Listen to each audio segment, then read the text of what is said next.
What is up, YouTube? dgwhip back in with another video. Now today I am going to be mostly just talking. I've had a very rough last 4 or 5 weeks with this car specifically. I still have the Z, it's still there. I really haven't been able to touch it too much because, well, number one, it has a lot of electronical issues and gremlins and bugs that are really irking me. And two is I've been too focused on getting this damn car to work. And this is my main sense of transportation, which is very important to me at this moment in time. And it's been not working, so let me just go ahead and explain. So basically, I decided to do my timing, which you guys saw the video on that. That created a lot of problems for me. I broke my water pump, had to replace that, which was like kind of like whatever, you know, shit happens. But then I had leaks, and I had an oil leak that actually leaked so bad it leaked onto my alternator and fried the alternator.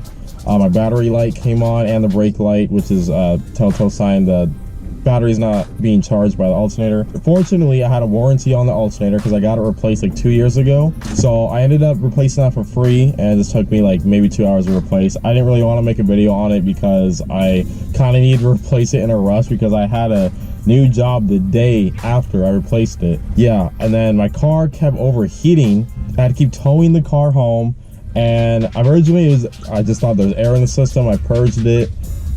It was fine for like 2 weeks. It overheated again, and I'm like, dude, what the heck? My whole cooling system is basically brand new.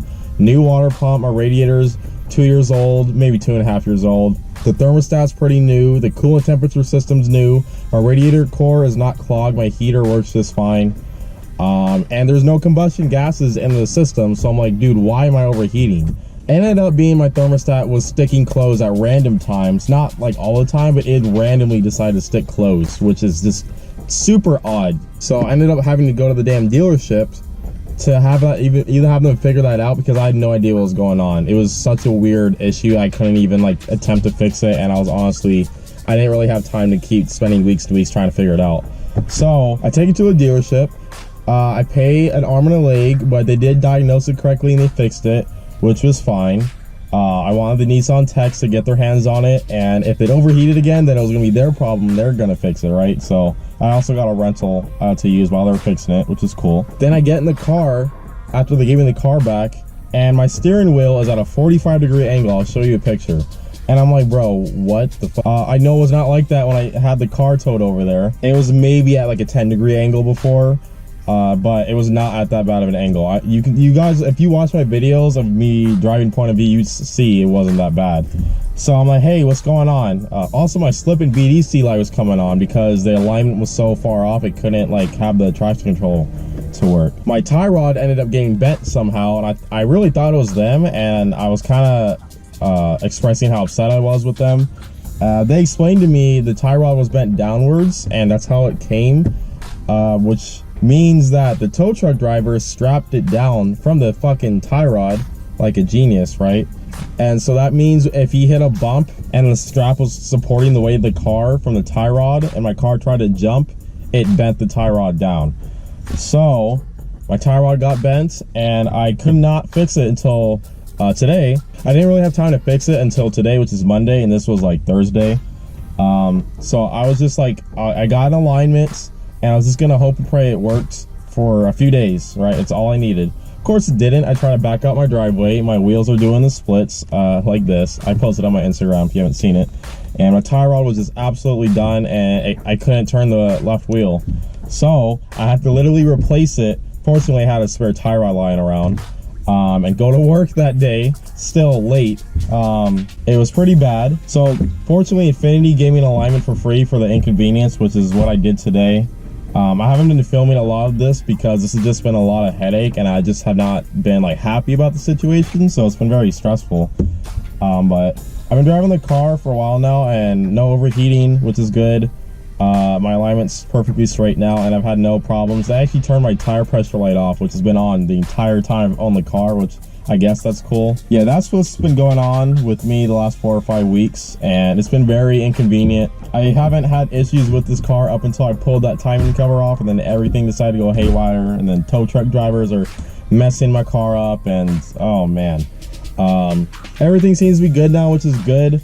I do have plans for this that I'm trying to do like literally within a few weeks. And I'm not gonna spill the beans just yet. I'm literally just gonna upload the video and you're gonna figure out what I'm doing. But I promise you guys you're gonna like it. It's gonna be definitely good content for my channel. I'm also going to be buying another daily. I'm probably just going to get a little Civic or something to drive around. And this is going to be my like weekend fun project car. I still will drive around a lot, but I can't drive this every day once I start doing that. You probably have a gist of what I'm doing, but I will tell you, it's not the VR swap.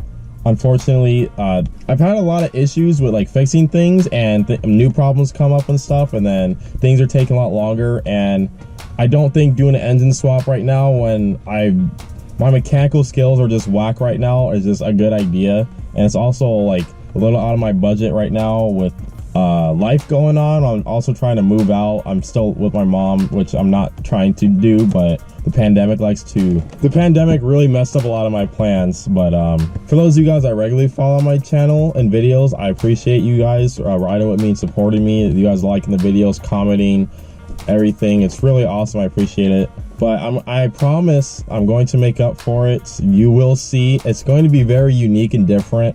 I'm going to take a different approach that a lot of G35 people have not done. This is going to be one of a kind of build almost, I want to say. I wish I could just tell you, and I probably should, but I'm a blue ball, you guys.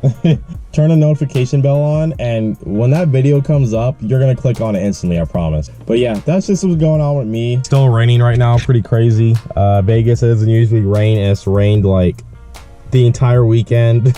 It's been rainy, windy, and people here cannot drive in the rain. So it's pretty sketch, especially when you have a rear-wheel drive sports car that is pretty torquey. But other than that, guys, that's pretty much gonna do it. That's just a little update video. I'm gonna try to get back in the groove of uploading more. I have been working a ton, and I've been having car issues, so my chance to like film, upload has been very restricted and limited, and also my want to do that has been really down, just because like, what am I gonna do? How am I gonna film with a broken car, you know? Thank you guys again for watching. Thank you guys for subscribing, liking the video, commenting how you feel. But that's gonna do it, guys. I'll see you guys next time.